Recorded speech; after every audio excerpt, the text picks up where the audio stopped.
n'umunsi tubafitiye love story like nyuma yuko duhuye twatangiye guteretana birakomera haza kuvamo urukundo. no I know they know. Ego iyi ni inkuru y'urukundo. Am I really that much to handle? Breaking these niggas down like a camera. You don't really know you are. What up, people? Welcome to our YouTube channel. Make sure to subscribe. Let's go, let's get it. Yo, what's up? Mumeze mute? Mumeze mute? Uba bon. Kuri uwo munsi tubazaniye. Guys, I know. What do you know? I know they know. I know they know. Tubaza nyine bari bategereje, ndabizi ko bazi ko bari bategereje ibintu bishyashya. Yeah, like we bring in something. How should we call this? Bro, we're gonna speak in Kinyarwanda. Conference time. Vuga Ikinyarwanda, bro. Done. Tugiye kuvuga Ikinyarwanda, tukiri kuzana ibintu by'ibyongereza.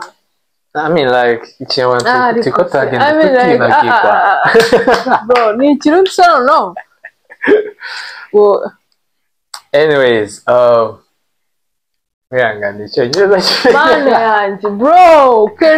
Anyways, byanze kumva. Anyways, nta kibazo ariko so, bagimandira. Akose man, ibi ni ibiki ko ubundi ibintu turabikora cyane. Okay guys, twagiye so tubafitiye iki umunsi rero? N'umunsi tubafitiye love story. Like love story cyane confession time. Ni nka confession time na empathy. Like sakuru byongereza. Ukuvuga ngo umuntu yaratwandikiye. No mufana wacu yaratwandikira avuga ati arashaka ko tumugira inama hamwe namwe. Aratwandikira ibintu byamubayeho. Ariko iyi ni story iri based ku rukundo. Urumva? Niba rero nawe ibintu byaragucanze. Dore platform yoroshye. Kwandikire. If you have something to confess, ntabwo tuzajya ako mwihangane umuntu arapanga. If you have something to confess, mwihangane.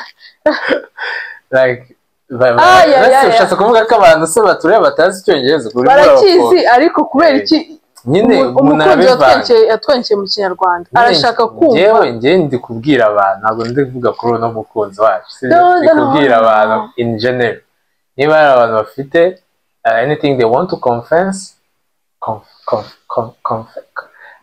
ikintu bashaka kuvuga confess, like niba ushaka tukugira inama ni uburyo bwo kugira umuntu inama. Ariko yene baba revealinga ikintu nyine bara revealinga nko nyine nuko tugezaho inkuru yawe then tukabivuga uko tubyumva tukakugira inama uko tukayigutanga none nawe ukazigira muri comment. Ndabizi ko abakunzi bacu bazayumva bakareacting. So mushobora kutwandikira kuri Instagram zacu, kuri TikTok cyangwa kuri TikTok, even on comment ndumva utajya gushyira comment koko ntago tuzajya tuvuga ntago tuzatumentioning ntago mention iri ntago tuzatuvuga ngo ni ingukana. So niba ushaka nawe kugira ikintu, niba ushaka gusharinga, ushaka kumenya icyo abantu babitekerezaho cyangwa even natwe kuko twebwe koko no muri comment bazajya batanga ideas zabo ko bumva ibintu byakorwa icyo wakora.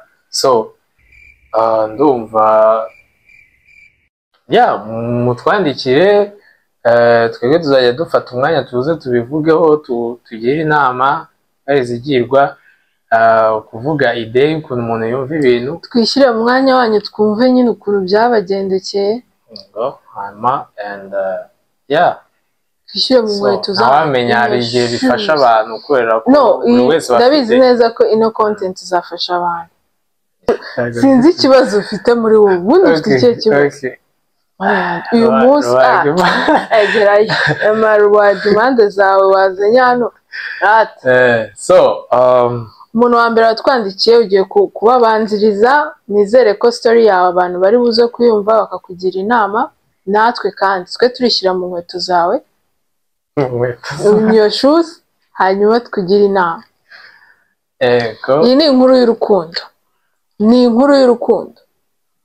Muze kwireba wenda mwatice muzi ko ari iyindi ni iy'urukundo niba nyine wenda okay ni iy'urukundo. Twatangiye. Tangira. Soma nyine yaratwandikiye tugiye gusoma n'ubwa mbere tugiye kubisoma natwe tugiye kumviraho nkuko mugiye kumviraho. Tubisoma nyine tugiye kubikora ntabwo tubisome kuko turashaka kureactinga ukuntu nyine turi kubyumva for the first time. So yaranditse muraho neza. Vuga cyane. Vuga watch out. Okay, muraho neza. Mbandikiye mbabaye kubera ibyambayeho.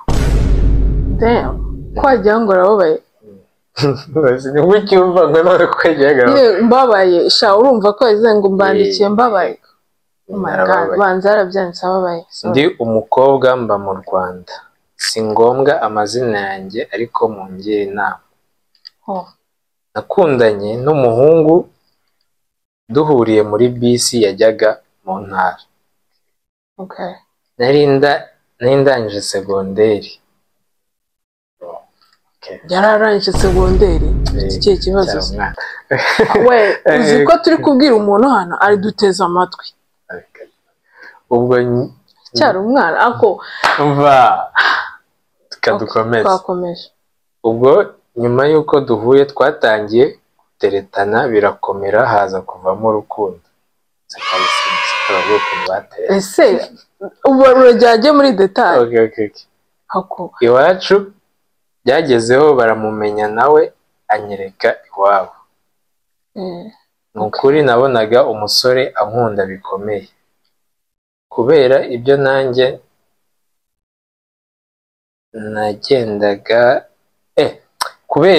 nanjye nagendaga mwimariramo wese. Urukundo rwaragurumanaga. Tumaze umwaka n'igice dukundana hajemo kidobya niko navuga. Hajemo kidobya niko yavuga. Kidobya niye rero katwumve. Nagiye kumva numva umuhungu arampamagaye ngo duhure birihutirwa hari icyo ashakira. Njye numvaga ari amahoro kuko twari tumeranye neza pe. Ubwo twarahuye arambwira ngo hari ibintu bigiye kuzaba kandi ntacyo yabihinduraho. Wiki twayanga ari kumutega iminsi. Ibintu bigiye kuzaba twayango isi igiye kuzarangira. Oh sorry ariko ndumva weird. Ibintu bigiye kuzaba. Namubajije ibijya mbere kuko sinari nzi ibiri kuba. Yarambwiye ngo mu kwezi gutaha nabona visa ijya muri Amerika urukundo rwa nabona yarambwiye ngo mu kwezi gutaha nabona visa ijya muri Amerika urukundo rwacu ruzahita ruhagarara kuko nyine ngo azaba agiye. Hanyuma natayibona ngo tuzakomeza iby'urukundo rwacu.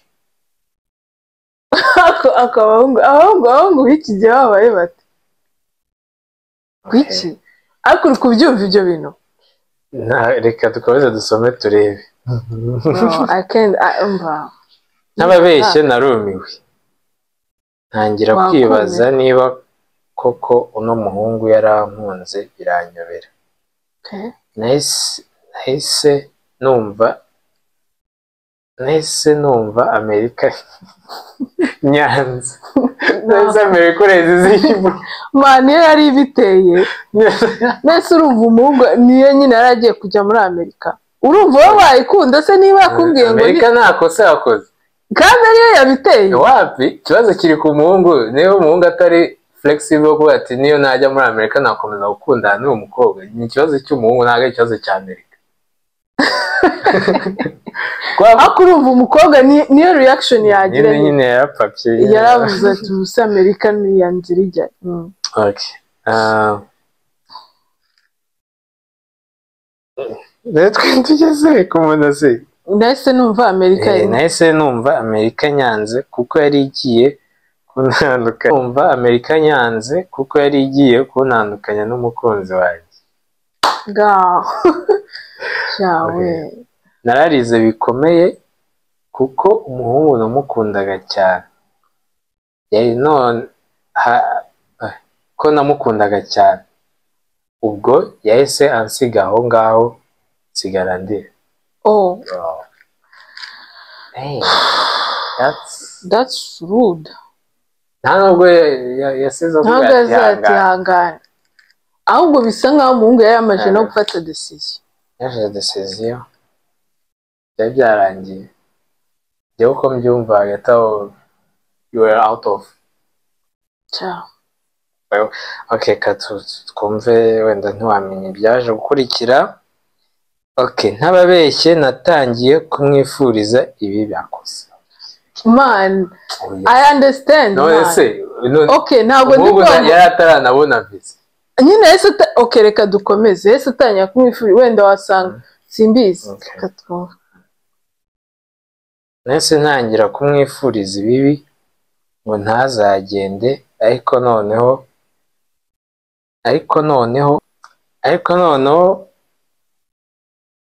ari ukugira ngo tugumane gusa ahubwo nshaka kubanza kwihorera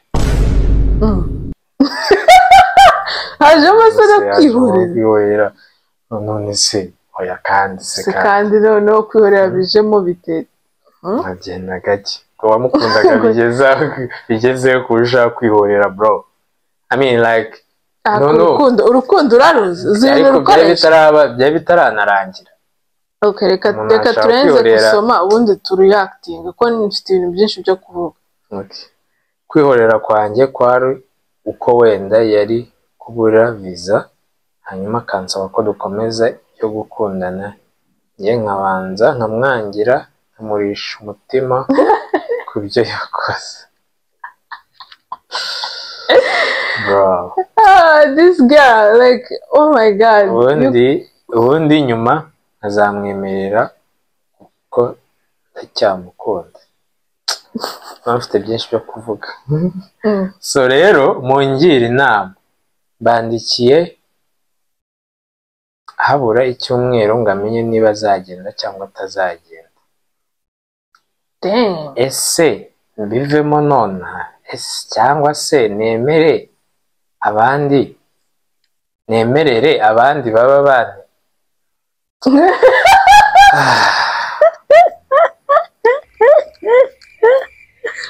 ese muganirize nshake cyangwa se nanjye nshaka uko nagenda ubu koko nkora iki mungire inama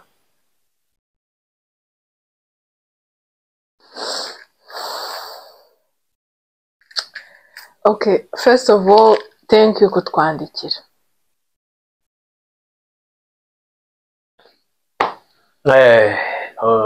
wakoze kutugezaho story yawe experience twabisomye byose so it's time to debrief n'abandi bari kumviraho n'abandi mwumvishe uko ibintu byifashe bongewe ntangira gusoma nabanje kugira ngo ni ibintu birenze ariko bumva iki shesto wipfobye icyo akuguza ukuntu buri umuti akwabaye kandi yaza kubarira tugiye kwishyira mu mwanya w'undi mwana nyine yego ngewe ndimo ndatangira step uko byatangiye umuhungu ukuntu umuhungu yamubwiye ngo ntacyo uzabira nawe ati ndapfuye none wagiye kubikiza none nyine byatangiye bikanganye naho aho akuzi ko ntabwo ntabwo ari uguseka byo gupfobya ariko tugiye kwishyira mu mwanya w'umuntu w'ibino like buri wese uko yari kumva umwanya w'umukobwa ariko tubishyira no mu mwanya w'umuhungu kumve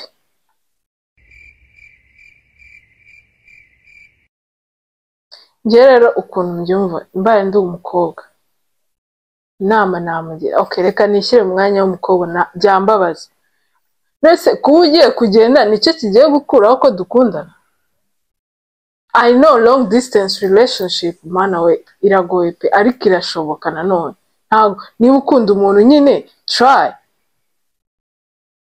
umuhungu agomba gutrayinga yewe kuvuga ngo niba ngiye ngo birarangiye nibese ibyo nibyo ahubwo natangira kwibaza ubundi uwo muhungu yaragukunze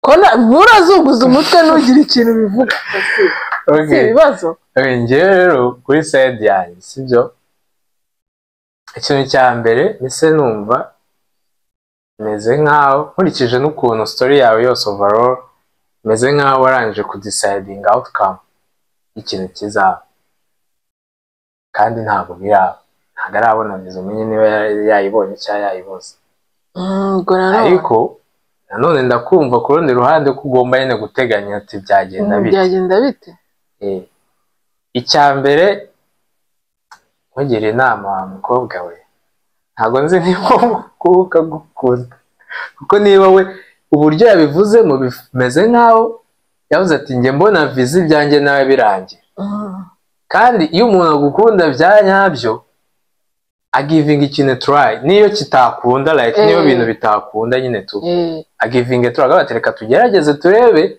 wenda bizange twagerageje tubone ko wenda kuba tutari kumwe like biri muri long distance ntabwo nyine byadukundiye ariko byose twagerageje so umuntu respecting the relationship mufitanye ariko niba bavuga ati njye ndabona viza kwa heri bye bye ciao bikaba birara muvuga ati yagukundaga gufita aho niba atagufite nyine ntacyo mumari wihangana I will be harsh ariko ugomba kukubwira reality ko mbyumva so nuko mbyumva so I think on one part first of all I mean like niba agukunda ariko wenda ntibihagije ku buryo ashobora gufata risk avuga ati ndagenda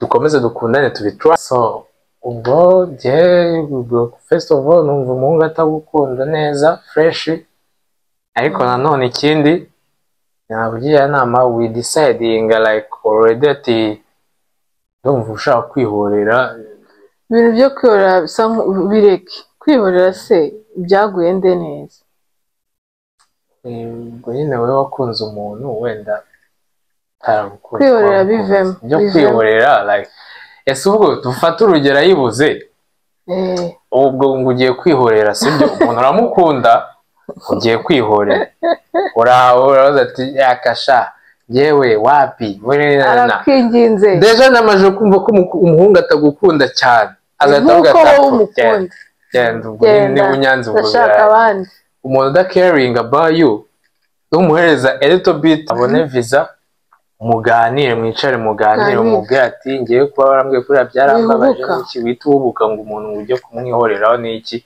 niba umuntu umukunda una verifying kuko umuntu arankunda ariko utahise wihorera n'iki sibyo so byumva n'abandi mwandike muri comment mugire no mu nama uko mubyumva hanyuma abandi mushaka kutwandikira mufite story twasharingira abandi bantu twabagira inama twandikire turazishyira Instagram turazishyira muri description Instagram cyangwa TikTok muhanyure mudukubite nuzo zanyu niba mushaka na WhatsApp wenda biri necessary mutubwire tuzafungura WhatsApp mwazajya mudusangaho ashobora tugomba kuyifungura kuko iyi ni news igiye kuzakomeza ni content igiye gukomeza si ngombwa story y'urukundo gusa story yariyo yose byose like ushaka umuntu akugira inama cyangwa ko umuntu abyumva bitekereza so for us ni ibyo ngibyo ubwo muri comment abandi bantu badukurikiye namwe mushobora kuba mubyumva ukundi